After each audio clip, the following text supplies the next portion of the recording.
Hello everyone, welcome back to NPC. आज हम class 12th का 6 चैप्टर इलेक्ट्रोमैग्नेटिक इंडक्शन पढ़ने जा रहे हैं।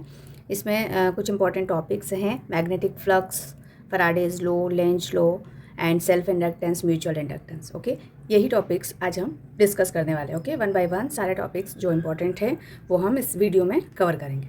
एंड नेक्स्ट वीडियो में आपको इस चैप्टर से रिलेटेड कुछ इंपॉर्टेंट न्यूमेरिकल्स मिल जाएंगे। ओके, तो चलिए मैग्नेटिक फ्लक्स के बारे में डिस्कस करते हैं। Okay, your first topic is magnetic flux. Magnetic flux क्या होता है? ठीक है, तो यहाँ पे देखो, मैं कॉन्सेप्ट समझा रही हूँ। जो डेफिनेशंस हैं वो आपको डिस्क्रिप्शन बॉक्स के लिंक में मिल जाएंगे। ठीक है, तो आप डेफिनेशन वहाँ से रेफ़र कर लीजिएगा। यहाँ पे हम कॉन्सेप्ट समझेंगे। ओके, देखिए मैग्नेटिक फ्लक्स क्या होता है। मैग्नेटिक फ्लक्स सिंपली पहले तो हमने ये पढ़ा था चैप्टर 4 में कि जो भी करंट कैरिंग वायर है उसके अराउंड क्या होता है, मैग्नेटिक फील्ड प्रोड्यूस होता है। ओके, अब जहाँ पर मैग्नेटिक फील्ड प्रोड्यूस होगा, ओके, सपोज आपके पास एक ये कॉइल है। ठीक है, ये कॉइल है और इसमें अगर आपने करंट फ्लो करवाया है, ओके, करंट हमने फ्लो करवाया है यहाँ से, तो ये जो कॉइल है इसके अराउंड मैग्नेटिक फील्ड क्रिएट होगा। और मैग्नेटिक फील्ड जो क्रिएट हो रहा है उसमें अगर हम number of magnetic field lines को काउंट करें परपेंडिकुलर, ओके, हम क्या कर रहे हैं, number of field lines, number of magnetic field lines, magnetic field lines perpendicular to the, जो भी आपका एरिया गिवन है उस एरिया के परपेंडिकुलर अगर आपने जितनी भी मैग्नेटिक फील्ड लाइंस काउंट की हैं तो वो टोटल मैग्नेटिक फील्ड लाइंस क्या होंगी, magnetic flux. Okay, magnetic flux को जनरली हम फाई बी से डिनोट करते हैं। जैसे हम इलेक्ट्रिक फ्लक्स को फाई ई से डिनोट करते हैं, मैग्नेटिक फ्लक्स को हम फाई बी से डिनोट करते हैं। और ये जो मैग्नेटिक फ्लक्स है ये डिपेंड करेगा कि कितनी मैग्नेटिक फील्ड लाइंस हैं यहाँ पर। ओके, मैग्नेटिक फील्ड अगर ज़्यादा होगा तो फील्ड लाइंस भी ज़्यादा होगी। Okay, and magnetic flux is also depends on the area. ठीक है, कितना एरिया कवर किया हुआ है। ठीक है, सपोज आपने ये एरिया लिया और एक ये वाला एरिया लिया। ठीक है, तो यहाँ पे मैग्नेटिक फील्ड लाइंस मान लो ओनली वन लिंक हुई है इस एरिया से और इस एरिया के परपेंडिकुलर, और यहाँ से मैग्नेटिक फील्ड लाइंस जो लिंक हुई है वो 2 है। ओके, तो एरिया अगर ज़्यादा होगा तो फील्ड लाइंस ज़्यादा होगी, फ्लक्स ज़्यादा होगा। ओके, तो फ्लक्स मैग्नेटिक फील्ड पे डिपेंड करता है एंड फ्लक्स एरिया पे डिपेंड करता है। ओके, जब हम इन दोनों क्वांटिटीज़ को मर्ज आउट करेंगे then flux is equal to B dot A. ठीक है, जो कांस्टेंट टर्म है उसके इक्वल में हमें 1 लेना है। तो जो फ्लक्स की डेफिनेशन है वो ये है, flux phi is equal to B dot A. Okay, B is the vector quantity, magnetic field is vector quantity and area is also vector. ठीक है, जो भी आप सरफेस लेंगे उस सरफेस के परपेंडिकुलर हम एरिया वेक्टर को कंसिडर करेंगे। ठीक है, अब देखो सिंपली ये जो फॉर्मूला है ये किसके लिए है, यूनिफॉर्म मैग्नेटिक फील्ड के लिए। जब मैग्नेटिक फील्ड यूनिफॉर्म हो, यूनिफॉर्म मैग्नेटिक फील्ड के लिए हम ये फॉर्मूला यूज़ करेंगे। बट अगर नॉन यूनिफॉर्म मैग्नेटिक फील्ड है, वेरिएबल मैग्नेटिक फील्ड है, ओके, तो क्या करेंगे, कांस्टेंट भी बोल सकते हैं, यूनिफॉर्म भी बोल सकते हैं आप। ठीक है, तब क्या करेंगे आप, तो तब आपको ये करना है कि जो भी आप एरिया वेक्टर लेंगे, ठीक है, सपोज आपने ये पूरा एरिया कवर किया है तो इसमें छोटा एरिया डी ए सपोज कर लिया। ठीक है, तो इस एरिया के परपेंडिकुलर जब आप मैग्नेटिक फ्लक्स को फाइंड आउट करना चाहेंगे तो जो मैग्नेटिक फ्लक्स होगा ये स्मॉल एरिया है, स्मॉल एरिया एलिमेंट को हम कंसिडर करेंगे, छोटे छोटे स्मॉल एरियाज यहाँ पे कंसिडर करेंगे। तो स्मॉल एरिया से जो लिंक फ्लक्स होगा वो भी स्मॉल होगा, तो यहाँ पर हो जाएगा d phi.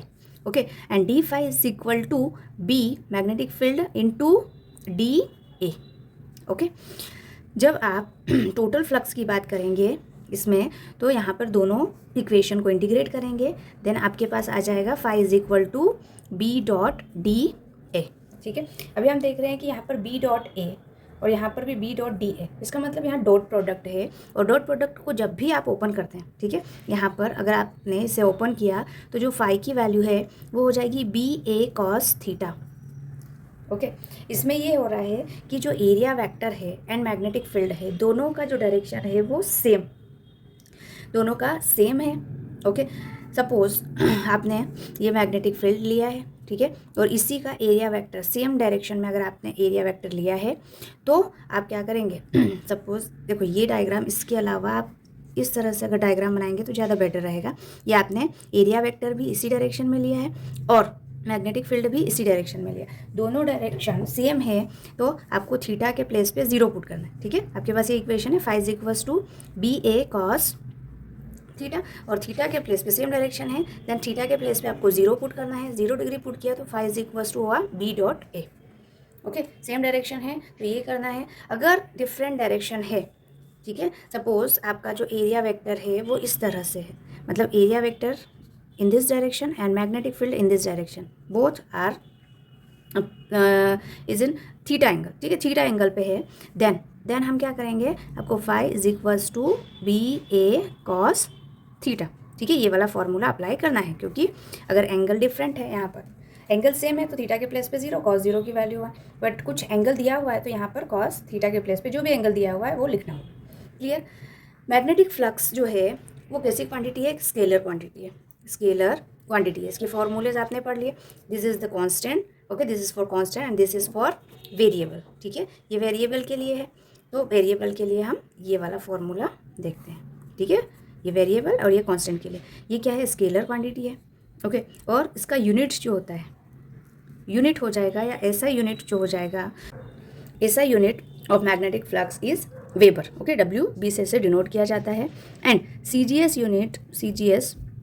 Unit is maxwell, okay, CGS unit क्या होता है, मैक्सवेल, ओके, मैक्सवेल सीजीएस और ऐसा यूनिट में अगर आप कंपैरिजन करें तो 1 weber is equals to 10 power 8 maxwell, ठीक है, 10 पावर 8 मैक्सवेल होगा, ओके। अब अगर इसका डायमेंशनल फार्मूला आपको फाइंड आउट करना है, देन डायमेंशनल फार्मूला क्या होगा, ओके, तो flux is equal to B dot A, magnetic field का आप कहाँ से फाइंड आउट करेंगे फार्मूला, मैग्नेटिक फील्ड, देखो मैग्नेटिक फील्ड का एक फार्मूला आपके पास है फोर्स के रिस्पेक्ट में, ठीक है, force F is equals to I L B sine theta होता है, ओके, तो यहाँ से जो मैग्नेटिक फील्ड हुआ है that is F divide by I into L, okay, तो डायमेंशन फार्मूला B के लिए जो डायमेंशन फार्मूला होगा वो फोर्स के लिए MLT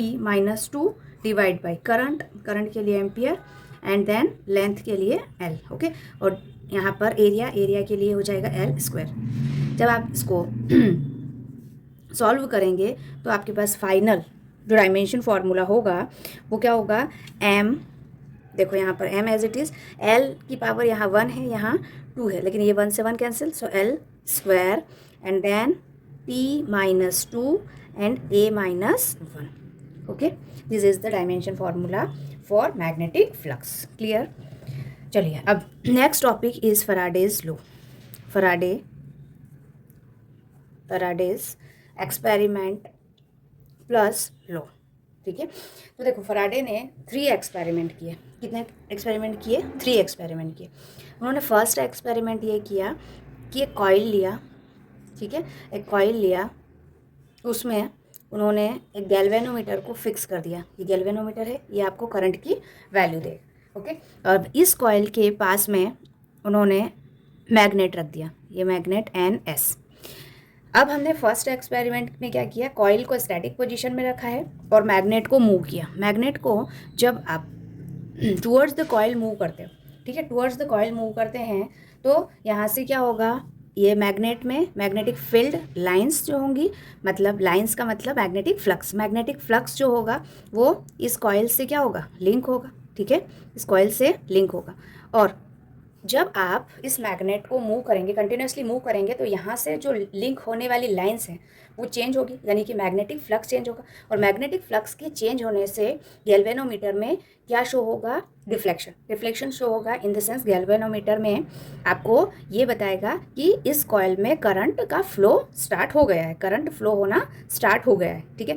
तो जब भी हम इस मैग्नेट को मूव करवाएंगे, v वेलोसिटी से हमने टुवर्ड्स द कॉइल मूव करवाया, तो क्या होगा, इस कॉइल में करंट प्रोड्यूस होगा, ठीक है, इंड्यूस्ड, इस करंट को क्या बोलते हैं, इंड्यूस्ड करंट, और उस करंट की जो डायरेक्शन होगी वो इसमें जो फ्लक्स प्रोड्यूस हुआ है उसके डायरेक्शन के अपोजिट होगी। ये लेंज लॉ है, ठीक है, इसी में यहाँ पे लॉ के बाद में प्लस लेंज लॉ भी आप इसी में समझ लेना। तो लेंज लॉ जो है वो जिसके कारण कॉइल में करंट प्रोड्यूस हुआ है, ठीक है, उसी का वो अपोज कर रहा है, ठीक है। यहाँ पर क्या हो रहा है, मैग्नेटिक फ्लक्स के कारण यहाँ पे करंट इंड्यूस्ड हो रहा है, ठीक है। तो जो करंट की डायरेक्शन है वो जिस कारण मैग्नेटिक फ्लक्स प्रोड्यूस हुआ है उसका अपोज कर रहा है, ठीक है। सपोज कि v वेलोसिटी से यहाँ टुवर्ड्स द कॉइल मूव कर रहा है मैग्नेट, ओके। तो क्या होगा, यहाँ पर मैग्नेटिक फ्लक्स इंक्रीज होगा यानी कि करंट इंक्रीज होगा, ठीक है। तो इस कॉइल में करंट की डायरेक्शन इस तरह से होगी कि ये फ्लक्स के अपोजिट हो, ओके। मतलब यहाँ पे कॉइल में जो मैग्नेटिक जो करंट प्रोड्यूस होगा उसकी जो डायरेक्शन है वो नॉर्थ पोल के अराउंड रहेगी, क्योंकि नॉर्थ रिपेल करते हैं। तो ये इसमें जो करंट प्रोड्यूस होगा वो इसके अपोजिट डायरेक्शन में होगा। और अपोजिट मतलब रिपेल कब होगा, जब ये coil as a north pole behave करे, ठीक है। यानी कि जो करंट की डायरेक्शन है वो ये डायरेक्शन होगी इसमें, ठीक है। इस तरफ करंट फ्लो होगा, यानी कि गैल्वेनोमीटर में डिफ्लेक्शन इस साइड होगा। और इसका अगर अपोजिट करें, मतलब जो आपका NS मतलब मैग्नेट है वो इस डायरेक्शन में हमने मूव करवाया, इसका मतलब जो फ्लक्स लिंक होगा वो कम होगा, ओके। कम होगा तो ये जो करंट है ये क्या करेगा, इसको सपोर्ट करेगा, बढ़ाना चाहेगा। तो यहाँ पर एस पोल जनरेट होगा और करंट की डायरेक्शन इसके अपोजिट हो जाएगी, ठीक है। मतलब करंट की जो डायरेक्शन है सेकेंड वाले केस में जो करंट की डायरेक्शन होगी वो इस तरह से होगी। देखो यहाँ पर तो आपने गैल्वेनोमीटर को फिट किया है, ठीक है। गैल्वेनोमीटर में डिफ्लेक्शन अपोजिट डायरेक्शन में, दूसरे डायरेक्शन में होगा, और करंट का जो डायरेक्शन होगा वो इस तरह से होगा, साउथ डायरेक्शन, ठीक है। ये आपका मैग्नेट है और मैग्नेट को आपने इस कॉइल से दूर ले जा रहे हो, ठीक है, v वेलोसिटी से होगा, ओके। और थर्ड एक और केस इसमें हम कंसीडर कर लेते हैं। एक्सपेरिमेंट फर्स्ट चल रहा है, इसमें हम कंसीडर ये करते हैं कि हमने मैग्नेट को स्टैटिक पोजीशन में ही रखा है। मैग्नेट को क्या कर रहे हैं हम, अब मूव नहीं कर रहे हैं। अगर मैग्नेट को मूव नहीं किया तो क्या होगा, मैग्नेटिक फ्लक्स भी चेंज नहीं होगा, लाइंस तो लिंक होंगी लेकिन चेंज नहीं होगी, ओके। करंट प्रोड्यूस होने के लिए, इंड्यूस्ड करंट प्रोड्यूस होने के लिए मैग्नेटिक फ्लक्स का चेंज होना ज़रूरी है। अगर मैग्नेटिक फ्लक्स चेंज नहीं हुआ है, ओके, तो क्या होगा, यहाँ करंट प्रोड्यूस नहीं होगा। गैल्वेनोमीटर में जो डिफ्लेक्शन है वो इस तरह से होगा, no deflection in galvanometer, okay. चलिए सेकेंड एक्सपेरिमेंट में आपने क्या किया है, ये मैग्नेट को तो आपने स्टैटिक पोजीशन में रखा है, और अब की बार आप कॉइल को मूव कर रहे हैं, ठीक है। ये गैल्वेनोमीटर है कॉइल में, एंड देन कॉइल को इस तरह से रखा हुआ है कि यहाँ पर व्हील्स लगा दिए और कॉइल्स को आप मूव कर रहे हैं, okay, towards and away from the magnet. तो ये हुआ कि अगर आप मैग्नेट को दूर ले जाएंगे तो क्या होगा, जो लिंक फ्लक्स है वो कम होगा, तो इसमें जो करंट प्रोड्यूस होगा वो सपोर्ट करेगा, ठीक है। सेम डायरेक्शन का मतलब इसके पास आने के लिए यहाँ पर एन पोल होना ज़रूरी है, ओके। एन पोल होना ज़रूरी है, मतलब यहाँ पर एंटी क्लॉकवाइज करंट फ्लो होगा, ओके। एंड देन इसके अपोजिट में अगर मैं इसको पास में लेके आऊँ तो क्लॉकवाइज करंट फ्लो होगा, ओके। This clear. ये सेकंड एक्सपेरिमेंट है। और थर्ड एक्सपेरिमेंट है वो ये है कि आपने देखो आपने क्या किया, ये इस तरह से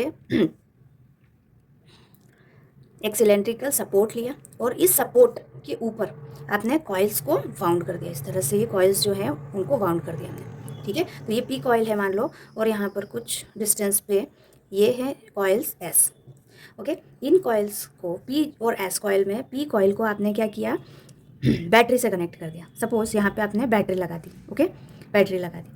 ये आपने की लगा दिया, तो ये पॉजिटिव टर्मिनल है, ओके। तो यहाँ से करंट फ्लो होगा, इस तरह से फ्लो होगा, ठीक है। तो जब भी इस तरह का कंस्ट्रक्शन जहाँ पे हम दो कॉइल्स को पास रखें, ओके, दोनों कॉइल्स को हमने क्या किया, पास रखा है, तो एक कॉइल में अगर आप करंट प्रोड्यूस करेंगे तो दूसरे कॉइल में ऑटोमेटिकली इंड्यूस्ड करंट प्रोड्यूस हो जाएगा। अब दूसरे कॉइल में आपको कैसे पता चलेगा, तो दूसरे कॉइल को आप लिंक करो गैल्वेनोमीटर से। गैल्वेनोमीटर में डिफ्लेक्शन हो रहा है शो, इसका मतलब क्या है कि यहाँ पर करंट प्रोड्यूस होगा, इंड्यूस्ड करंट प्रोड्यूस होगा, ओके। अगर आपने यहाँ सेम डायरेक्शन मतलब इस डायरेक्शन में क्या किया, आपने करंट को फ्लो करवाया, ओके। करंट फ्लो करवाया, इसका मतलब जैसे की को आपने क्लोज किया, जब की को आप क्लोज करेंगे तो करंट क्या होगा, करंट इंक्रीज होगा, ओके। तो यहाँ पर जो फ्लक्स है वो भी इंक्रीज होगा। तो इस कॉइल में, एस कॉइल में जो direction flow of induced current होगी वो अपोजिट डायरेक्शन होगी, ओके। क्योंकि जो इंक्रीमेंट है, फ्लक्स का इंक्रीमेंट है, उसको डिक्रीज करने का ट्राई करेगा, ओके। एंड अगर आपने की को की को ओपन करा है। ओपन करा है मतलब करंट धीरे धीरे कम हो रहा है। कम हो रहा है इसका मतलब अब इस कॉइल में सेम डायरेक्शन में करंट फ्लो होगा, मतलब अब क्या होगा, सपोर्ट होगा। ओके, तो ये 3 एक्सपेरिमेंट है जो कि फैराडे ने दिए। ओके, अब ये जो एक्सपेरिमेंट है थ्योरेटिकल, मतलब जो एक्सपेरिमेंट है उनको उन्होंने एक लॉ में भी कन्वर्ट किया। उन्होंने एक लॉ भी दिया और उस लॉ के अकॉर्डिंग ये जो इंड्यूस्ड करंट या इंड्यूस्ड ईएमएफ, इंड्यूस्ड करंट के कारण जो इंड्यूस्ड ईएमएफ जनरेट हो रहा है, ओके, वो किस पे डिपेंड करता है, change in rate of change in current. ठीक है, उन्होंने उनके एक्सपेरिमेंट के साथ साथ उन्होंने 2 लॉज भी दिए इलेक्ट्रोमैग्नेटिक इंडक्शन के। फर्स्ट जो लॉ है उसमें उन्होंने कहा कि जब भी मैग्नेटिक फ्लक्स लिंक होगा किसी क्लोज्ड सर्किट से, ठीक है, और मैग्नेटिक फ्लक्स को जब आप चेंज करोगे तो इंड्यूस्ड ईएमएफ जनरेट होगा। और ये जो इंड्यूस्ड ईएमएफ है, ठीक है, ये जो इंड्यूस्ड ईएमएफ है ये किसके बराबर होगा, rate of change of flux के। ओके, तो जो इंड्यूस्ड ईएमएफ है, इंड्यूस्ड ईएमएफ वो किसके बराबर होगा, rate of change of flux के। ओके, जब भी आप किसी क्वांटिटी का रेट ऑफ चेंज निकाल रहे हो मतलब आप टी से उसका डिफ्रेंशिएट कर रहे हो। Okay, but this value is in magnitude is in positive value. Okay, अगर आप इसे इस तरह से मॉड में नहीं लिखते हुए सिंपल लिखेंगे तो आपको यहाँ पे माइनस साइन इंट्रोड्यूस करना पड़ेगा। ये जो माइनस साइन है ये लेंज लॉ को शो कर रहा है। ठीक है, किस लॉ को, लेंज लॉ को। अभी लेंज ने क्या कहा था कि जिसके कारण मैग्नेटिक फ्लक्स प्रोड्यूस हुआ है, जो इंड्यूस्ड ईएमएफ या इंड्यूस्ड करंट है वो उस कॉज का अपोज करता है, इसीलिए यहाँ पे नेगेटिव साइन लगा। जो इंड्यूस्ड ईएमएफ है उसकी जो डायरेक्शन है वो फ्लक्स के अपोजिट है, इसीलिए यहाँ पे नेगेटिव साइन। और ये जो लेंज लॉ है ये किस पे बेस्ड है, कंजर्वेशन ऑफ एनर्जी पर based. Clear? Okay, next topic is motional EMF. Okay, motional EMF and self inductance. तो चलिए मोशनल ईएमएफ को समझते हैं। मोशनल ईएमएफ का मतलब होता है, ठीक है, एक कंडक्टर लिया हमने और उस कंडक्टर के मोशन से जो ईएमएफ जनरेट हुआ उसकी वैल्यू को हमें फाइंड करना है। ठीक है, तो हम सपोज करते हैं कि हमने एक ये कंडक्टिंग वायर लिया है या कंडक्टर लिया है PQ, ठीक है, और इस कंडक्टर को एक यू शेप्ड फ्रेम में इस तरह से लगाया हुआ है। ठीक है, यहाँ पर जो मैग्नेटिक फील्ड लाइंस हैं वो हैं आपकी इनवर्ड, ठीक है, uniform magnetic field lines. Okay, magnetic field lines कैसी हैं आपकी, uniform magnetic field lines. Okay, now ये जो लेंथ है आपका यहाँ से यहाँ तक, ये लेंथ है fix L। Okay, this length is suppose this is X length. अब हम क्या करते हैं, इस यूनिफॉर्म मैग्नेटिक फील्ड में ये जो कंडक्टर है उसको v वेलोसिटी से टूवर्ड्स लेफ्ट, ठीक है, इस डायरेक्शन में हम क्या करते हैं मोशन करवाते हैं इस कंडक्टर को। ठीक है, अब इसके मोशन से ये जो मैग्नेटिक फील्ड है, मैग्नेटिक फील्ड से लिंक मैग्नेटिक लाइंस होंगी, तो जो मैग्नेटिक लाइंस हैं और मैग्नेटिक लाइंस को ही फ्लक्स बोलते हैं, तो जो फ्लक्स है वो चेंज होगा। चेंज कैसे होगा, जब आप इस रॉड को, इस कंडक्टर को v वेलोसिटी से मूव कर पाएंगे। ठीक है, तो फ्लक्स चेंज होगा, फ्लक्स चेंज होगा तो ईएमएफ जनरेट होगा और उसी ईएमएफ की वैल्यू को हमें फाइंड आउट करना है। ठीक है, अब देखिए ये वाला जो लेंथ है यहाँ से यहाँ तक L जो लेंथ है वो तो फिक्स है, बट जब आप ये कंडक्टर को, PQ कंडक्टर को इस तरफ मूव कर पाएंगे तो क्या होगा, X की वैल्यू चेंज होगी। मतलब यहाँ पर जो वेरिएबल टर्म है that is this length X। ये क्या है, X जो है वो वेरिएबल टर्म है। क्लियर? अब क्या करना है आपको यहाँ से जितना भी फ्लक्स जनरेट होगा, फ्लक्स कितना जनरेट होगा बताइए, मैग्नेटिक फ्लक्स, मैग्नेटिक फ्लक्स जो होगा phi B is equal to हो जाता है B डॉट A। अभी हमने मैग्नेटिक फ्लक्स की डेफिनेशन पढ़ी, एरिया। ओके, अब यहाँ पे अगर हम इस पर्टिकुलर सेक्शन का एरिया कंसिडर करें तो एरिया होगा, area is equal to length into breadth, so L into x. Okay, तो हम फाई के प्लेस पे, फाई B या फाई के प्लेस पे अब B डॉट A के लिए AL इंटू एक्स। ठीक है, अब यहाँ पे अगर मैं यहाँ इससे वेक्टर फॉर्म लेती हूँ तो B और A का डायरेक्शन सेम है। ओके, यहाँ पे जो थीटा की वैल्यू है वो क्या है, 0 है।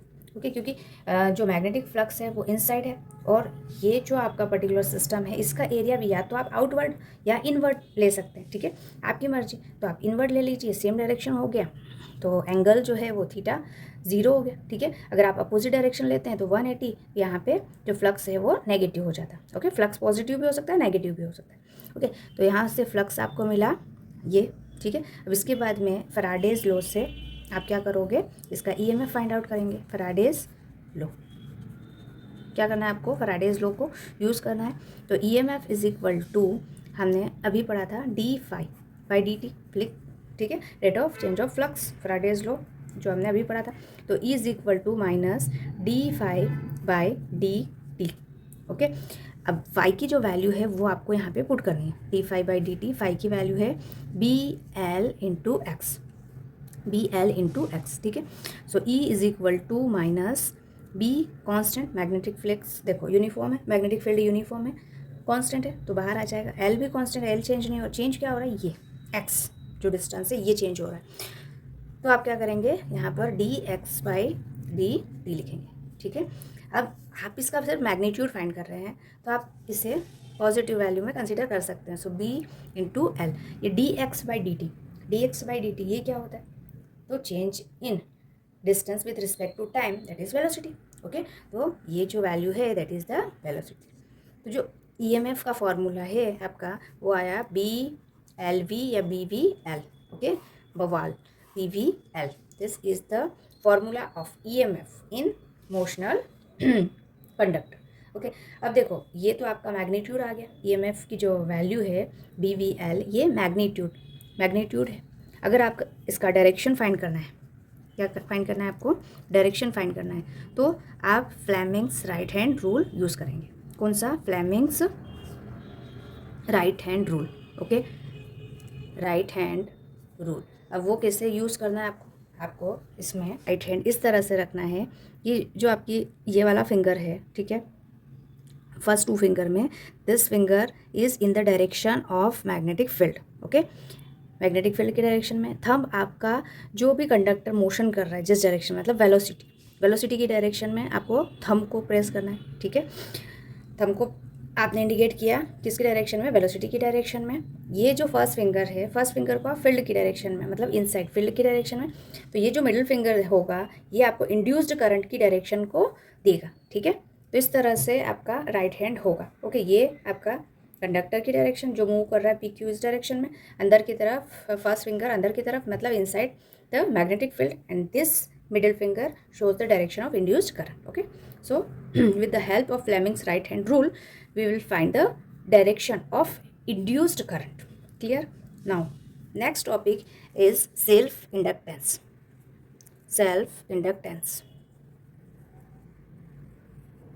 देखिए सेल्फ इंडक्टेंस क्या होता है, तो जब भी कोई सिंगल कॉइल लेते हैं आप, ठीक है, आपने सिर्फ एक कॉइल लिया है, इस तरह से कॉइल लिया है आपने जिसमें एन टर्न्स है, एक सिंगल टर्न भी हो सकता है, एन टर्न्स भी हो सकता है, और उस कॉइल को आपने बैटरी से कनेक्ट किया। जब बैटरी से हम कनेक्ट करेंगे और बैटरी को ऑन करेंगे तो करंट प्रोड्यूस होगा। ये करंट के कारण इस कॉइल में क्या होगा, मैग्नेटिक फील्ड क्रिएट होगा इसके अराउंड, और मैग्नेटिक फील्ड के क्रिएट होने से इसमें magnetic flux, magnetic field lines generate होंगी, ओके। मैग्नेटिक फील्ड की डायरेक्शन आपकी ये हो जाएगी, क्लियर? तो खुद के करंट के कारण मैग्नेटिक फील्ड जो जनरेट हुई है, अब ये जो मैग्नेटिक फ्लक्स को अगर आप चेंज करेंगे तो इसमें इंड्यूस्ड करंट भी फ्लो होगा, ठीक है। तो इस कॉइल में इसके खुद के करंट, इसके खुद के मैग्नेटिक फ्लक्स के चेंज होने के कारण इसमें करंट प्रोड्यूस हो रहा है, ठीक है। सेल्फ इंड्यूस्ड करंट प्रोड्यूस हो रहा है, इसे हम बोलते हैं सेल्फ इंडक्टर, ठीक है। देखिए यहाँ पे जो फ्लक्स में चेंज हो रहा है, फ्लक्स में ये चेंज हो रहा है, ये किस पे डिपेंड करता है, इस करंट पे। अगर आप करंट की वैल्यू को इंक्रीज़ करेंगे तो ऑब्वियसली फ्लक्स भी इंक्रीज़ होगा। तो जो फाई है वो डिपेंड करेगी करंट के ऊपर, किस पे डिपेंड करती है, करंट। अगर आपका जो फ्लक्स है वो सिंगल कॉइल के लिए है तो आप फाई लिखेंगे, अगर एन कॉइल के लिए है तो यहाँ पे आप क्या लिखोगे, एन इंटू फाई, ओके। अब ये जो साइन है प्रोपोर्शनलिटी साइन, इसको रिमूव करोगे तो एक कांस्टेंट लगेगा एल। जो एल है आपका वही है सेल्फ इंडक्टर, उसी को क्या बोलते हैं, सेल्फ इंडक्टेंस, ठीक है। मतलब यानी कि कॉइल के अंदर खुद के कारण ही एक सेल्फ करंट या सेल्फ इंड्यूस्ड ईएमएफ जनरेट हो जाता है उसको हम सेल्फ इंडक्टेंस कहते हैं। अब सेल्फ इंडक्टेंस की जो डेफिनेशन है वो इस तरह से देंगे, if I current suppose 1 ampere flow हो रहा है, करंट सपोज 1 एम्पियर फ्लो हो रहा है और इसमें जो कॉइल्स हैं वो भी ओनली 1 है, तो जो फ्लक्स होगा टोटल फ्लक्स वो L के बराबर होगा। इसका मतलब जो सेल्फ इंडक्टेंस की जो वैल्यू है वो टोटल फ्लक्स के बराबर होगी। कब? जब हम 1 एम्पियर करंट को सप्लाई करेंगे तो जो सेल्फ इंडक्टेंस होगा वो टोटल फ्लक्स ही होगा। क्लियर? तो L को हमने क्या कहा? Self inductance. अब यहाँ पे अगर आप फैराडेज लॉ को यूज़ करेंगे, फैराडेज लॉ को आप यूज़ करेंगे तो फैराडे लॉ के अकॉर्डिंग जो इंड्यूस्ड ईएमएफ है वो होता है minus d phi by d t. Okay, and then आपको क्या करना है? फाई की वैल्यू को पुट करना है। So minus d by d t और फाई की वैल्यू या एन फाई है तो यहाँ पर आप क्या लिख दोगे? N phi. ठीक है, एन फाई की वैल्यू क्या है? L into I. तो E is equal to minus d by d t L into I. ठीक है, so E is equal to minus L d I by d t. Okay, यहाँ से अगर आप सेल्फ इंडक्टेंस एल को subject करेंगे तो L is equals to E divide by d I by d t. Okay, minus में है। अब इसका आप क्या करोगे? सेल्फ इंडक्टेंस, हाँ, जो इंडक्टेंस है सेल्फ इंडक्टेंस या म्यूचुअल इंडक्टेंस या सिंपल इंडक्टेंस, ठीक है, जैसे रेजिस्टेंस होता है ना, रेजिस्टेंस क्या करता है? करंट को अपोज करता है। ओके, अब यहाँ पे भी जो इंड्यूस्ड करंट हो रहा है उसको अपोज करने वाला जो फैक्टर है दैट इज इंडक्टेंस। ओके, अब ये जो सेल्फ इंडक्टेंस है इसका यूनिट जो होता है वो हेनरी होता है। यूनिट, ऐसा unit is Henry. Okay, Henry. And dimensional formula आप कैसे फाइंड करेंगे? तो डायमेंशनल फार्मूले के लिए अभी ई का डायमेंशन फार्मूला क्या होता है? ई का मतलब क्या है? ईएमएफ या वोल्टेज। ओके, वोल्टेज का जो डायमेंशन फार्मूला है वो हमें पता है। हम कैसे फाइंड आउट करते हैं वोल्टेज का डायमेंशन फार्मूला? देखो यहाँ पे फाइंड आउट करके बता देती हूँ। जो वोल्टेज का डायमेंशन फार्मूला है वो वर्क अपॉन चार्ज से आता है। ठीक है, वर्क का formula M L square T minus two and Q के लिए, चार्ज के लिए, ए इंटू टी। तो ई एम एफ या वोल्टेज का डायमेंशन फार्मूला हो जाएगा M L square T minus three A minus one. Okay, ये ई का आ गया। और आई का एम्पियर है, सो एल के लिए हम ये वाली वैल्यू रखेंगे M L square T minus three A minus one and then divide by, okay, d I मतलब ampere current and d T यहाँ पर मल्टीप्लाई होगा टी का। ठीक है, सो फाइनली आपका जो फॉर्मूला है वो एम होगा, एल स्क्वायर होगा, ओके, एंड टी यहाँ पर टी की पावर माइनस टू होगा एंड एक पावर माइनस टू। सोलेनॉइड के लिए अगर आप फाइंड कर रहे हो तो सोलेनॉइड के लिए मैग्नेटिक फील्ड क्या होगा? मैग्नेटिक फील्ड क्या हो जाता है सोलेनॉइड के लिए? B is equals to mu not n into I. Okay, ये एन क्या है? N number of turns per unit length है। अगर आप सोलेनॉइड की लेंथ को हम एल कंसिडर करेंगे, okay, so n is equal to number of turns divide by length हो जाएगा। ओके, तो यहाँ से जो फ्लक्स जनरेट होगा, flux n number of turns के लिए जो फ्लक्स होगा एन इंटू फाइव के प्लेस पे B dot A. Okay, n के लिए हम क्या लिख सकते हैं? N into L. बी के लिए जो सोलेनॉइड का मैग्नेटिक फ्लक्स है म्यू नॉट एन आई और एरिया एज इट इज़। ठीक है, और एन फाइव के प्लेस पे एल इंटू आई लिखेंगे आप, तो एल इंटू आई यहाँ पे लिख दीजिए। So L N square L mu naught I into A, I से I cancel, so L is equal to mu not N square L into A. This is the self inductance of solenoid. Clear? Okay, next topic is mutual inductance. ठीक है, mutual inductance. देखिए, self inductance में हमने क्या पढ़ा था कि coil के सेल्फ करंट के कारण सेल्फ जो करंट है, इंड्यूस्ड करंट है, वो प्रोड्यूस होता है। ओके, कॉइल में ऑटोमेटिक जनरेट हो जाता है। अब जो सेल्फ इंडक्टेंस है वो डिपेंड करता है लेंथ पे, एरिया पे, और जो कॉइल जिस मटेरियल की बनी है उस पर डिपेंड करता है, मटेरियल पे डिपेंड करता है। यानी कि अब म्यूचुअल इंडक्टेंस में हम क्या कर रहे हैं कि म्यूचुअल इंडक्टेंस में हम टू कोएक्सियल कॉइल ले रहे हैं। ठीक है, दो कॉइल्स लिए और दोनों कॉइल्स को इस तरह से रखा कि उनका एक्सिस सेम है। ठीक है, तो एक ये फर्स्ट वाला कॉइल लिया हमने और ये दो सेकंड कॉइल है, ठीक है। तो आपने जो अंदर वाला कॉइल है ये आपने फर्स्ट लिया है S1, ठीक है। तो इसके लिए करंट हम I1 सपोज कर रहे हैं, नंबर ऑफ टर्न्स जो हैं वो N1 है, इसका जो रेडियस है वो R1 है, एरिया A1 कंसिडर हमने किया। और सेकंड जो कॉइल, जो बड़ी वाली कॉइल दिख रही है आपको, उसको हमने S2 कंसिडर किया। इसमें से जो करंट प्रोड्यूस हुआ वो I2 है, okay. Number of turns N2 है, okay. Radius R2 and area is A2। दोनों का लेंथ हमने सेम रखा है, ओके। लेंथ कॉमन है और लेंथ दोनों का हमने सेम रखा है। अब इसमें हमने सपोज कि हम करंट सेकंड कॉइल से करंट देना स्टार्ट कर रहे हैं। तो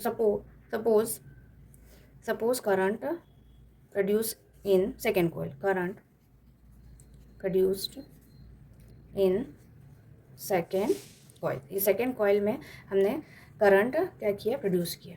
सेकंड कॉइल में जब आप करंट प्रोड्यूस करेंगे तो फर्स्ट में मैग्नेटिक फील्ड जनरेट हो जाएगी और मैग्नेटिक फ्लक्स सेकंड से फर्स्ट से लिंक हो जाएगी, ठीक है, जब सेकंड में आप करंट देंगे।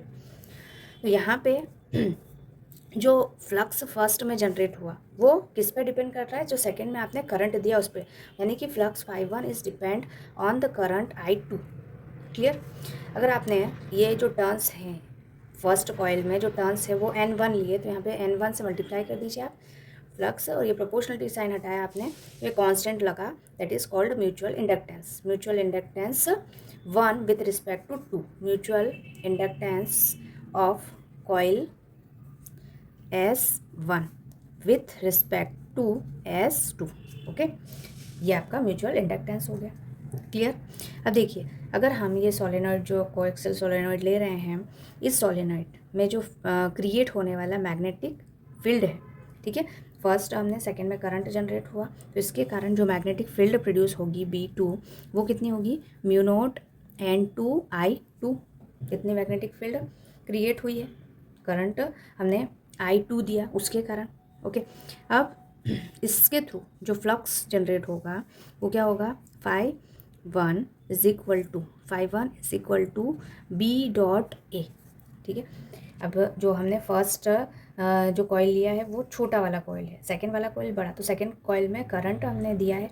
अब फर्स्ट कॉइल में क्या जनरेट हुआ है, फ्लक्स जनरेट हुआ, तो फ्लक्स फर्स्ट कॉइल में जो फ्लक्स होगा, ठीक है, उसमें जो मैग्नेटिक फील्ड होगी वो सेकंड कॉइल की होगी, okay. So here is B2 and area is same, one के लिए ले रहे हैं तो 1 लिखेंगे, यहाँ पे 2 ले रहे हैं तो 2, ठीक है। अगर आप ये जो फ्लक्स हैं ये N1 कॉइल, नंबर ऑफ जो कॉइल्स हैं N1 कॉइल के लिए बात कर रहे हैं, तो यहाँ पे आप N1 से मल्टीप्लाई करेंगे, N1 इंटू ∅1 N1 B2A1, ठीक है। N1 के प्लेस पे आप small n1 into L length भी लिख सकते हैं, क्योंकि जो स्मॉल n1 है ये होता है total number of turns per unit length, means N1 divide by L। तो N1 के प्लेस पे आप N1 इंटू L भी लिख सकते हैं।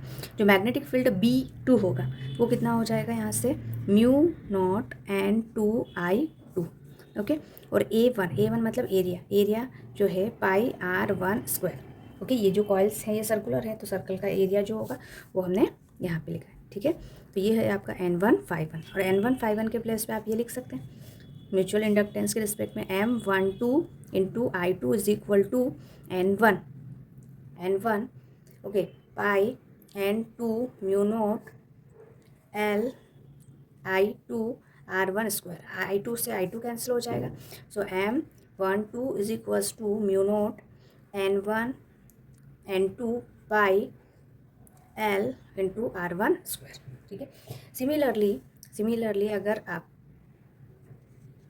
ये प्रोसेस को उल्टा भी करते हैं, M21 फाइंड आउट करते हैं, तभी भी आपकी जो वैल्यू है वो सेम होगी, mu naught into N1 N2 pi L R1², ठीक है। अब यहाँ पे क्या होगा, जो मैग्नीट्यूड में ये दोनों इंडक्टेंस सेम है, M12 is equal to M21, magnitude में सेम होंगे, ठीक है, डायरेक्शन में चेंज हो जाएगा। तो ये आपका है म्यूचुअल इंडक्टेंस। म्यूचुअल इंडक्टेंस की जो वैल्यू है वो ये होगी, इसका यूनिट जो है M, जनरली हम M से डिनोट करते हैं, और इसका यूनिट होता है हेनरी, ओके। और डायमेंशन फार्मूला आपको हमने बता ही दिया, तो ये म्यूचुअल इंडक्टेंस, ओके।